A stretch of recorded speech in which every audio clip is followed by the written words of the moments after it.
Caitlin sighed as she took over control and steered off the main dragon into the suburb, the electric engine revving as the tires hit the uneven pavement between the squat rows of ancient track homes. Unkempt trees leaned out over the asphalt-turned gravel, letting drooping, dry branches down to the cracked sidewalk. "That's sign number 2, Jaden said. "That must mean something is bothering you." "Only took you 10 years to figure that one out?" Caitlin said, and smiled at her husband. Her eyes went quickly back to the road as the car alerted her to a refuse pile that she had to steer around. The neighborhood streets were intentionally and artificially curved, winding in the way people once would have thought a Tuscan street might, though it was both far too broad and much too poorly built. The crowded houses were now faded and grim, and their same sad faces repeated again and again with few variations. "So, what is it? The neighborhood? It looks rough, but you're with me. Nobody's going to mess with us, as if there's anyone here to do the messing." "No, it's just... I guess I'm mad." "At Marty?" "I know he didn't mean to get sick. Maybe I'm just mad. I don't want to do this." "I'm not a fan of breaking up a house either. Remember my grandpa? We were just dating then." "No, this is different. This is..." Caitlin sighed again. "I shouldn't have to do this, you know. I didn't sign up for this. I feel like a third grader who gets the smallest piece of cake. It's not fair." "No, it's not fair. But you have me to do it with you." "And me," came the voice of Lavender from the back seat, apparently freshly woken from her nap. She poked her head up between the seats. "This place looks sad." "You might find Marty's house fun, though," Jaden said. "It's full of toys."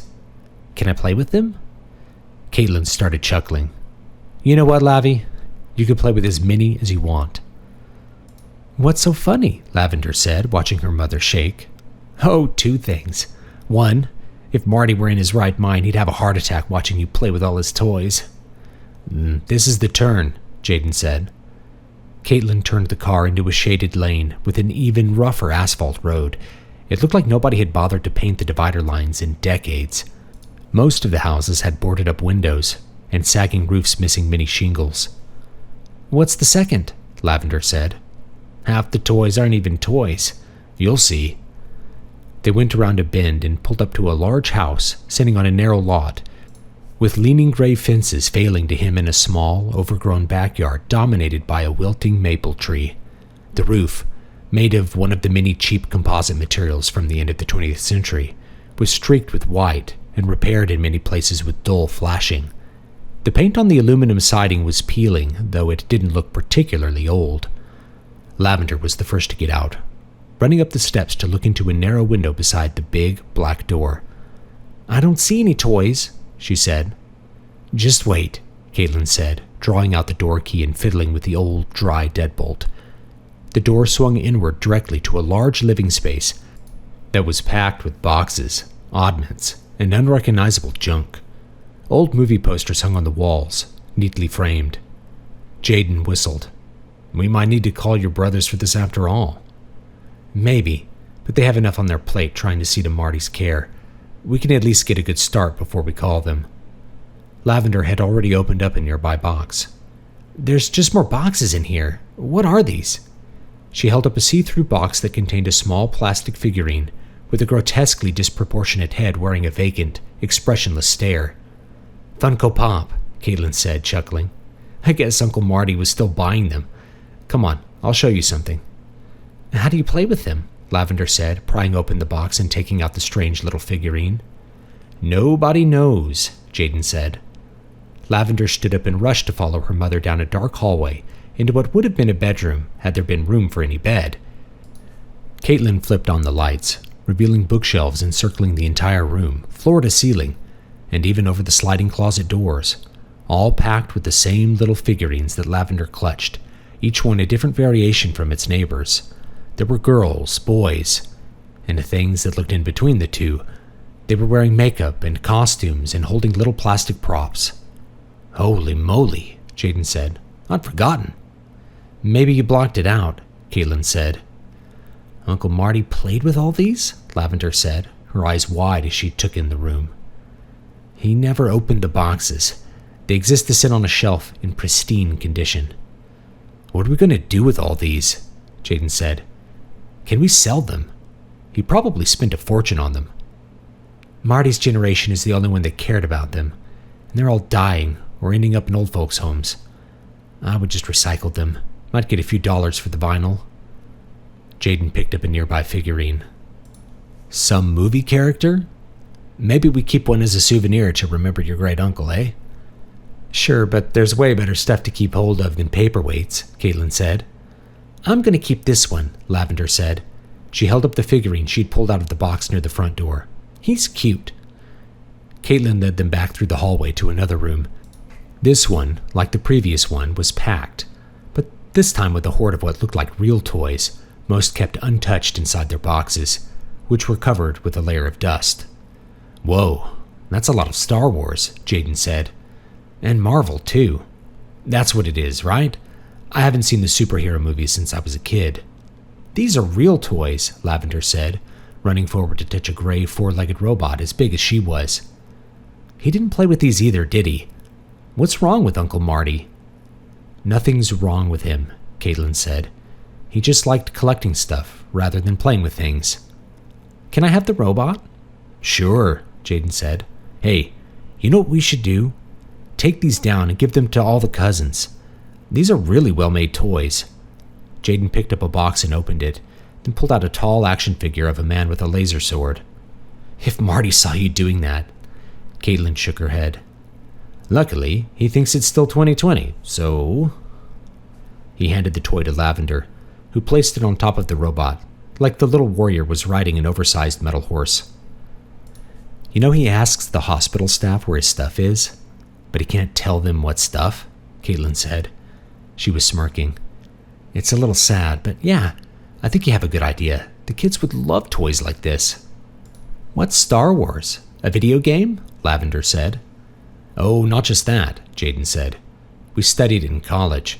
One of the first truly massive corporate entertainment packages. The first movie came out nearly 100 years ago. Would you believe it? Wow. There were movies, games, books, all sorts of stuff. People like Uncle Marty were really into it. Fanatics. There were fairs where people would dress up like the characters, put on costumes, and line up to meet the actors.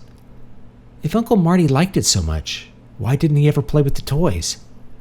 Caitlin chuckled as she took down a toy and examined the box. It's debatable whether he really loved any of it. What? Lavender said, petting the robot like it was a small dog.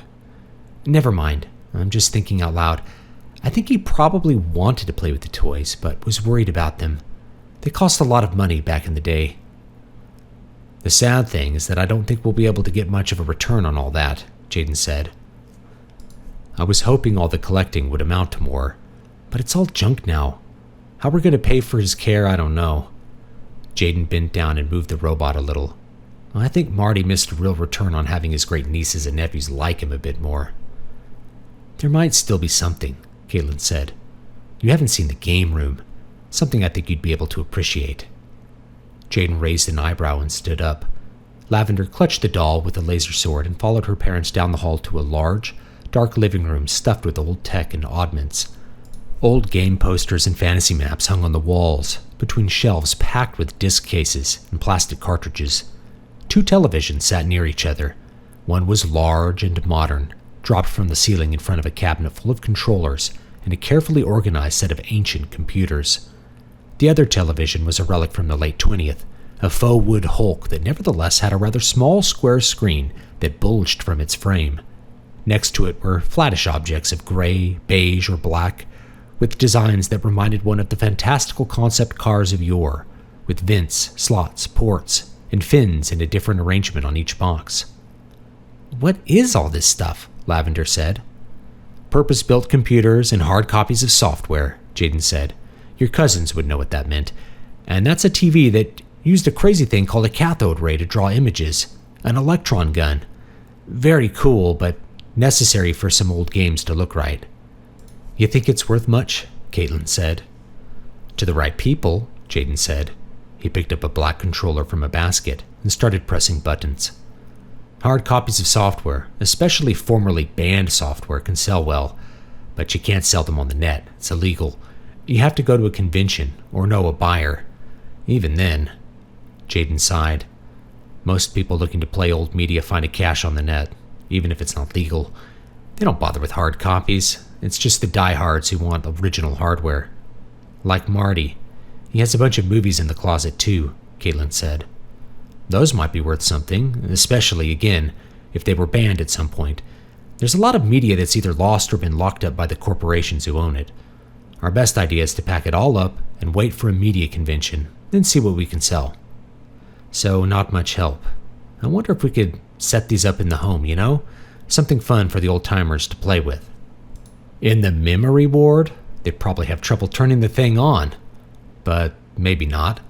I'd say ask the administrators, but given that Marty's going to end up in a government home, I expect it would all end up broken or stolen pretty quickly. Lavender sighed. Jaden forced a smile. I know, it's not fair, but it's also not our responsibility. Not totally.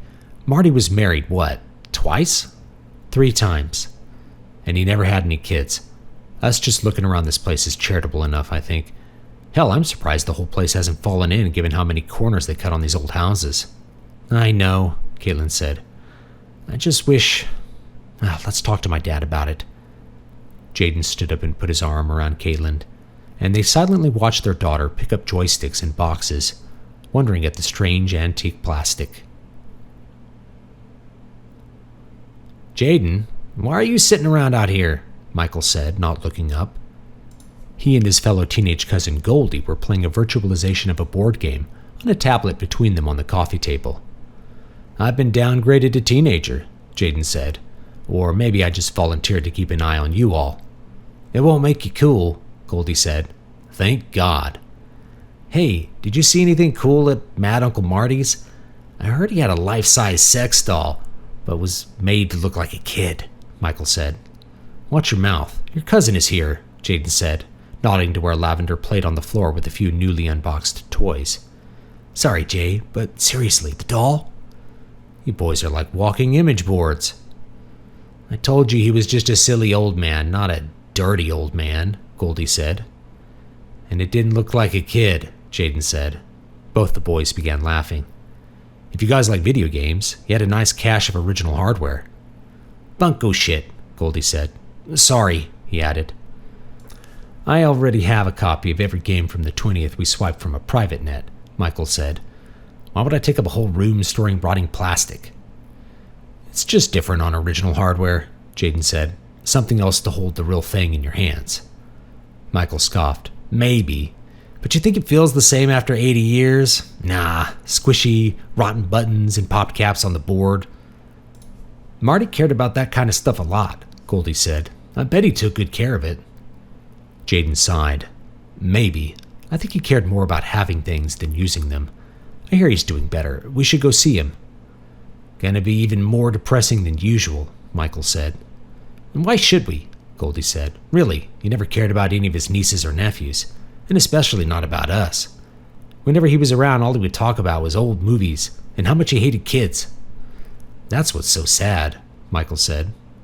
Jaden crossed his arms. Yeah, it's sad. Maybe have a little heart, eh?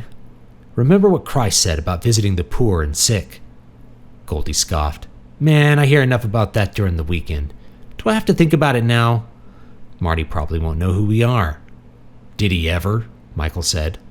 Jaden shrugged. I'm not going to make you do anything. Richard sat slumped in the big chair at the head of the table. His eyes, still sharp for his advanced years, wandered over his children as they bickered. He remained silent, considering each thing while his chin rested on a hand. We'll hire an appraiser. Jaden doesn't know about all the memorabilia, said Richard's youngest son, Dylan, twirling an electronic pencil over a tablet computer, his face crunched in agitation. It's all junk. You can go see yourself, Caitlin said. Jaden ran a pawn shop, remember? But not an antique shop. There are no antiques, no furniture, just plastic toys they made 10 million of 60 years ago, sitting on particle board shelves that are turning to sawdust. Some of that stuff has to be rare, said Greg, Richard's second son. There's no way Marty spent all his money just on baubles. without there being some return in there. Somebody has to want something he has. That was Marty, Hunter, Richard's eldest son, said. He liked to pretend everything he bought had value, but he never intended to sell it. It was just how he justified buying it. But why? Greg said. Hunter shrugged.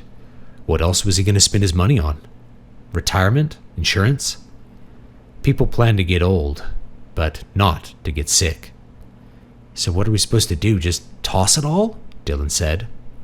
No, we can sell a lot of it, Jaden thinks, Caitlin said. But not immediately. For something to be valuable, it has to not just be rare. Somebody else has to want it too. There might be some super rare toy in the pile, but who's looking for it? Everybody who cared about that kind of stuff is old now. Hard to find a buyer, and some of it is banned and can't be sold on the net. I'd feel better about an appraiser. Fine, but you pay for it. I will. There must be some way to get some liquid cash for Marty, said Greg. Sell the house, said Dylan. If you can find a buyer, Hunter said. And if it will sell for more than the note. What kind of shape was it in? The house itself is holding up, Caitlin said. The neighborhood is nearly empty, and half the houses would be condemned if anyone bothered to inspect them. His was from the early century, Hunter said. I'd expect it to fail inspection like most of the little boxes from the time. Could be repaired, but again, who's buying? Hunter sighed and looked at his father. I looked into Marty's finances. He's living on one of his wife's pension, which he gets as a survivor even though they divorced. His own pensions are bankrupt as of a few years ago. He gets almost nothing from them. He never paid off his mortgage and hasn't made a payment in years and years.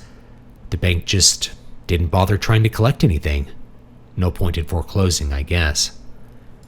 He gets assistance with most bills and government health insurance, which still isn't paying out for his current hospitalization. There was a silence as Hunter regarded each of his siblings in turn, then his father. And all the house has in it is a lifetime of junk that's almost not worth selling. He pinched the bridge of his nose. If we don't want him to end up in a government nursing home. There was silence around the table because they all knew what that meant. I have Dad, Hunter said. There's no way I can take another senior in, much less one that's going to need round-the-clock memory care. Again, there was a long pause of silence. Caitlin was the first to speak. Lavender is still little, and I didn't want to announce this right now, but... She looked at her father, who smiled back at her. And we've already planned to take in Jaden's mother when the time comes. She's in the same boat, and she'll only have Jaden, so... Richard sighed. I love my brother. I would take him into my own house in an instant, but here I am. I'm old, too blind to even drive. You're still the patriarch, Hunter said, and you have Marty's power of attorney. The decision is ultimately yours. No, it's really not. I can't make decisions for those who have to do the work. That's you. It should be Marty's kids, but he never had any. So here we are. I can't make any of you take him in. We can't afford to pay for care in that old run-down house of his. It's either one of you volunteers, or we have to bite the bullet and let the government take him, and then do our best to make sure he's okay there. How bad is he, really? Dylan said. You have 6 kids, Dylan, Hunter said. I haven't seen him in a while. Richard was quiet a moment, staring at his hands and remembering trying to talk to Marty in the hospital. Not too bad yet, but dementia always gets worse. He's going to need somebody around all the time. That means private care, Dylan said. He can't afford that. I mean, we could all pitch in, but even so, it wouldn't probably be enough. Or we hire nursing care in one of our homes, Hunter said. Somebody who is home all the time. Dylan shook his head. We both work, and we need to. I won't do it, Greg said. All the eyes in the room turned to him. I can't ask you to take him, son, Richard said. I won't. Everyone is making excuses. I'm telling you that I won't do it. Dad, I would gladly give you our extra room. I would have done the same for Mom. For any of you, too. Not Uncle Marty. He's never done anything for us. For any of us. Last time he even bothered showing up to something was Thanksgiving, like 3 years ago. He was insufferable. Greg's eyes got wide and he gestured frantically around the table. You remember how he bitched about us praying over the food? How he went outside in protest? What's Thanksgiving if you don't give thanks? And forget about Christmas or Easter. That house of his is a monument to his selfishness. Let him lie in the bed he made and piss it, I say. My obligations are to my own children, and the ones who already cared for me. I won't make them suffer for mad Uncle Marty. I won't be guilted into taking care of a dementia patient who never bothered with anyone but himself for his whole boring life. Spoiled brat turned into a crazy old man. Everyone at the table looked at Greg, not with shock, but a relieved understanding. Richard, too, exhaled in a calm release. I know, Richard said, but I love my brother anyway. I'll call the social worker. Hunter, can we go visit him? Hunter nodded. We all should, just to see where he's at. I won't, Greg said. You should, Hunter said. But I won't make anyone do anything. I wanted to talk about, I guess, what we were willing to do. He nodded to Greg. And I get it. How you holding up? Caitlin said, leaning over Marty's hospital bed. He was staring at the TV, which was off. Marty, unshaven, didn't turn to look at her. Not bad for a human, he sniggered. Marty, it's me, Caitlin. They say you can go home soon. Good. I'll be back, Marty said with a bad German accent. He laughed, then turned his face towards her. He squinted at his hospital bracelet. When was the movie supposed to start? I can't find my ticket. Hope it's better than the last one we saw. Awful. Caitlin sighed. What movie is this again? Marty frowned. They're not even turning on the previews. I wonder if something is wrong. Jaden, leaning against the wall, said, You're going to have some angry Star Wars fans if they don't start the movie soon. Misa Jar Jar Binks, Marty said with a laugh. He looked at Jaden. They wrote him out of this one. Everyone hated Jar Jar. Racist. And the racist aliens. Anakin kills them, though. Pretty cool. Yeah, I can't believe they let Lucas get away with the Trade Federation. Japanese aliens. Miso sale. Jar Jar. Marty's voice trailed off. Racist alien orcs. Orcs. Orcs? What about the orcs? Caitlin said. They're racist. Racist? Who do the orcs hate? Elves? No, the orcs are racist, Kate. Racist. Fascist. He made his hands into fists, then sat up and looked out the window. Okay, Caitlin said. We should change the subject, Jaden said. What do you want to eat later? Yo quiero Taco Bell. Marty gave a self-satisfied chuckle. Mexican it is, Jaden said. Did they bring back Baja Blast? I think so, Jaden lied. Did I ever tell you about my friends who stole all the Baja Blast? Had a secret cooler in his bag, filled it with stuff, then ran out the door. It went flat, though. We need to be careful with it. They could see your heat, you know. Marty looked at the window again. Who? Caitlin said.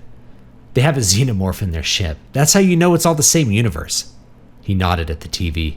There are ETs in the Senate, even though that's a Spielberg movie. Him and George were friends. Caitlin shook her head and looked at Jaden. While they shared a look, Lavender came over and put an action figure on Marty's lap. What?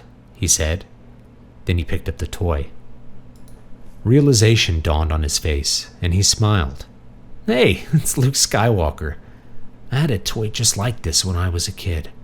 I always wanted a Darth Vader to fight him, but my mom would never buy me bad guys. He winked at Lavender. She thought it would turn me into a bad guy. Satanic panic and all that. But you're probably too young to remember that, Kate.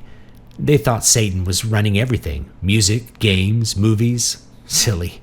I never did get that Darth Vader. Always wanted one. I'll get her one to go with Luke, Jaden said. Can I have one?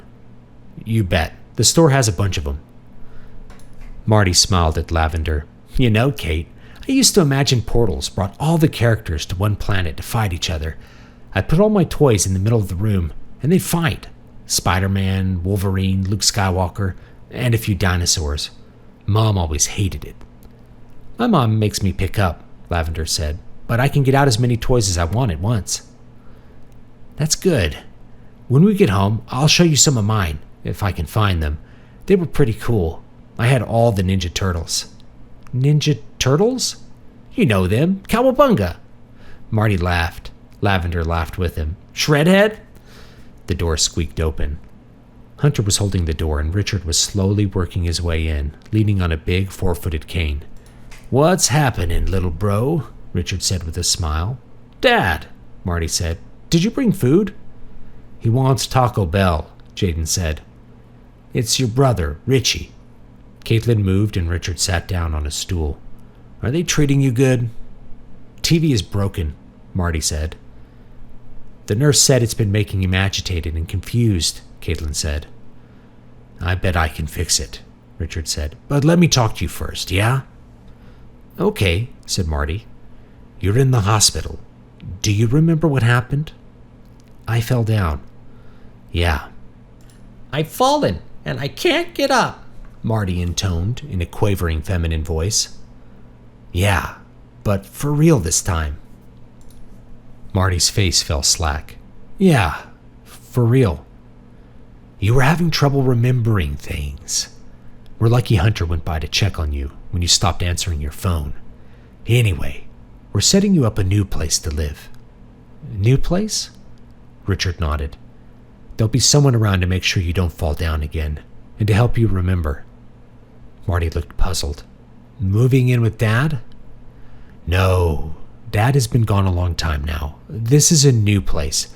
I'll come check on you as often as I can. Does Maddie know? You divorced Maddie, remember? Marty squinted. Oh, yeah. What a bitch she was. Did you know she tried to give my Legos away when I wasn't home? That's a bit much even for her, but you don't need to worry about her anymore. We have some things to take care of. Want to watch a movie while we get packed up? Sure, but the TV is broken. I can fix it. What do you want to watch? Marty was quiet for a moment. Do we have aliens? That's a bit intense, isn't it? How about something a bit more fun? The Simpsons? Eat my shorts, Richie. That's not a movie. But it's funny. Okay, that's fine. Richard turned on the TV and looked up The Simpsons. He put on a random episode.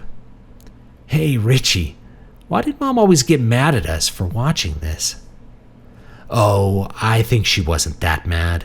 If she was, she would have bothered to stop us instead of just yelling about it. But why?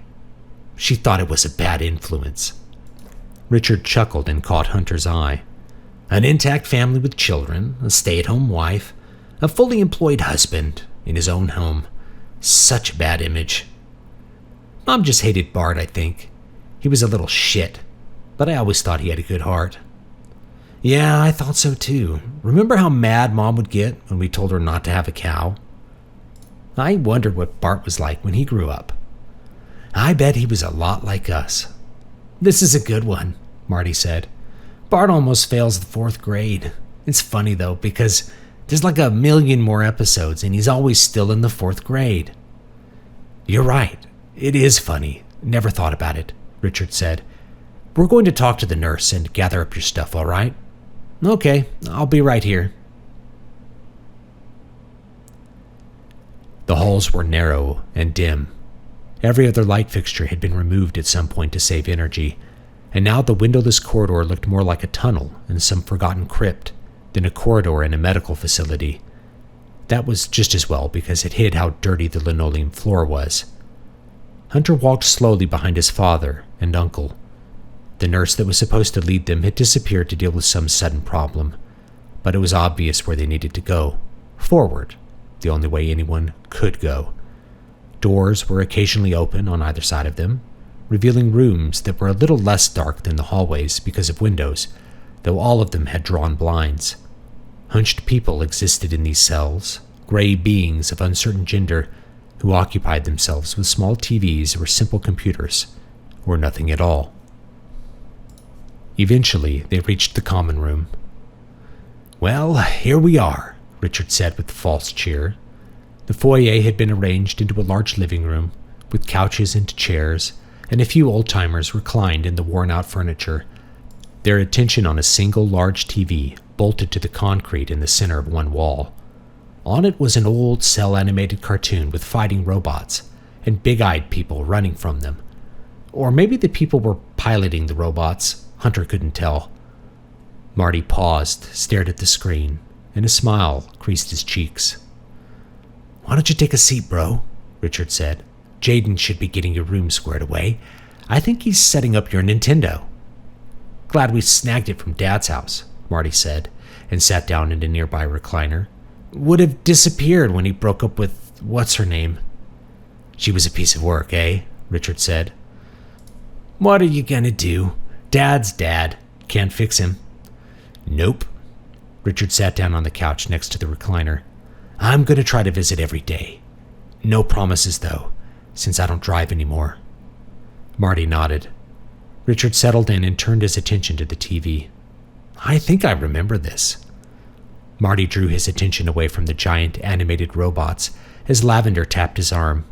She handed him 2 action figures. "Oh, wow!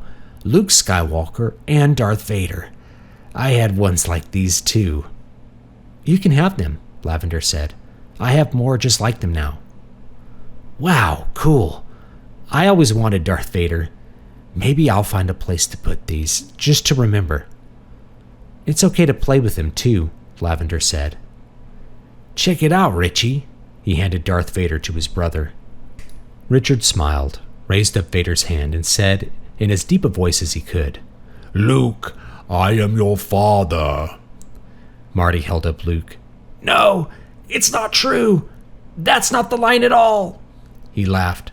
"People often misremember it. It really goes, 'No, I am your father.'" "Right, I forgot," Richard said and handed him the doll.